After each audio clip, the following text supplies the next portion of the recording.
জানেন তো, এই গরমে যদি বর আবদার করে কোনো কিছু খাওয়ার জন্য, তখন বউ হিসাবে মনে হয় তা যাও তো, ভাল লাগছে না, এই গরমে আমি রান্নাঘরে ঢুকতে পারবো না, নিজেরা সব পাখার তলায় বসে থাকবে আর আমি রান্না করব, না হবে না। কিন্তু যখন ছেলে আবদার করে তখন মা হিসাবে সেই আবদার না রেখে থাকতে পারি না। আজকের রেসিপিটা সেই ছেলের আবদারেই আমি করব। সুপ্রভাত বন্ধুরা, আমি অন্তরা। আমার পাশে থেকে এইভাবে অসংখ্য ভালোবাসা দিয়ে যাবেন, যেরকম ভাবে এতদিন ধরে ভালোবেসে যাচ্ছিলেন। এবার আমি রেসিপির দিকে চলে আসি। আজ নিয়েছি পমফ্রেট মাছ। আমরা বাড়িতে 3 জন থাকি, আমাদের সবাই পমফ্রেট মাছ খেতে খুব ভালোবাসে। এই পমফ্রেট মাছের যে রেসিপিটা করব, সেই পমফ্রেট মাছের এটা এইরকমভাবে পেটটা কেটে দিতে হবে, তবে মশলাগুলো ভালো করে ঢুকবে। ও, রেসিপির নামটাই তো বললাম না, আজকে করব তন্দুরি পমফ্রেট। দেখতে থাকুন। এই যে এইভাবে পেটগুলো কেটে দিতে হবে যাতে মশলাগুলো ভালো করে ঢুকতে পারে।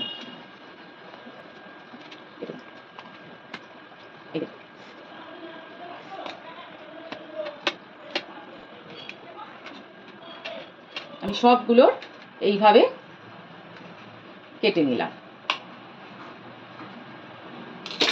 তারে একটা ডিশের মধ্যে আমি কিছু জিনিস নেব। মশলাগুলো দেখিয়ে দিই। 1 টুকরো ছোট্ট পেঁয়াজ, কিছু রসুনের কোয়া, 1 টুকরো আদা, 2টো শুকনো লঙ্কা, 1টা কাঁচা লঙ্কা, একটু লেবুর রস নেব। এখানে আছে গরম মশলা, হলুদ গুঁড়ো, ধনে গুঁড়ো, চাট মশলা আর কাসুরি মেথি, আর সঙ্গে আছে নুন। মশলাগুলো ছিল আদা, রসুন আর কাঁচা লঙ্কা, শুকনো লঙ্কা 2টো, সেটা পেস্ট করে নিয়েছি। এইবারে দিয়ে দেবো মশলাগুলো, যে মশলাগুলো আপনাদের এক্ষুনি বললাম সেই মশলাগুলো সব দিয়ে দেবো। সঙ্গে দেবো লেবুর রস, এটা কিন্তু 1 টুকরো গন্ধরাজ লেবু। আর দিয়ে দেবো জল ঝরানো দই।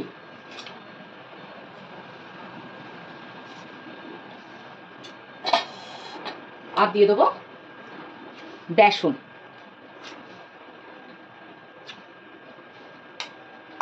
সঙ্গে দেব সর্ষের তেল, এটা দিতেই হবে।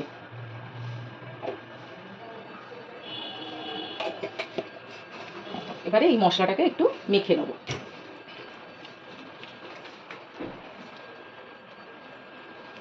মাছগুলোকে নিয়ে মশলাটা খুব ভালো করে মাছের মধ্যে, এই যে পেটগুলোকে কেটে রেখে দিয়েছিলাম সেগুলোর জায়গায় জায়গায়, যেখানে যেখানে কাটা কাটা অংশ, সব জায়গায় ভালো করে ঢুকিয়ে দেবো, যাতে মশলাগুলো ভালো করে ঢুকে যায়।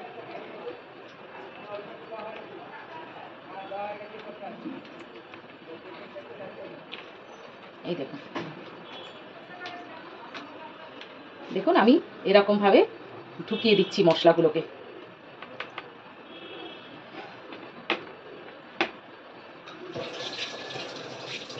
এইবারে প্যানটাকে একটু, ফ্রাই প্যানটাকে একটু গরম করতে দেবো।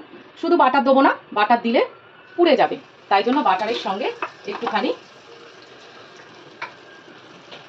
রিফাইন্ড অয়েল দেবো।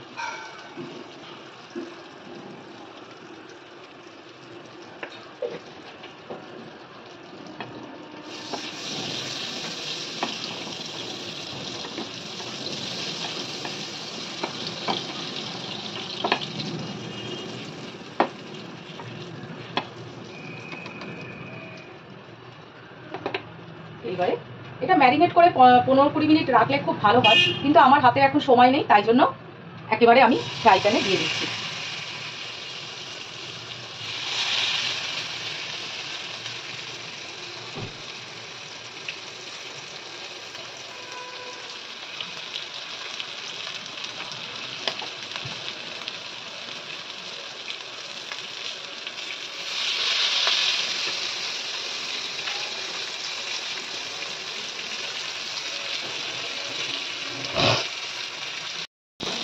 এই দেখুন কি সুন্দর ভাজা হয়ে গেছে, পুরো মশলাগুলো মাছের গায়ে লেগে গেছে, আর ভাজাগুলো দেখুন কি সুন্দর হয়েছে।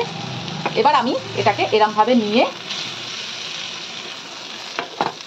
জাস্ট আগুনের মধ্যে এরকম একটু ধরে নেবো, যেহেতু তন্দুরি পমফ্রেট তাই জন্য।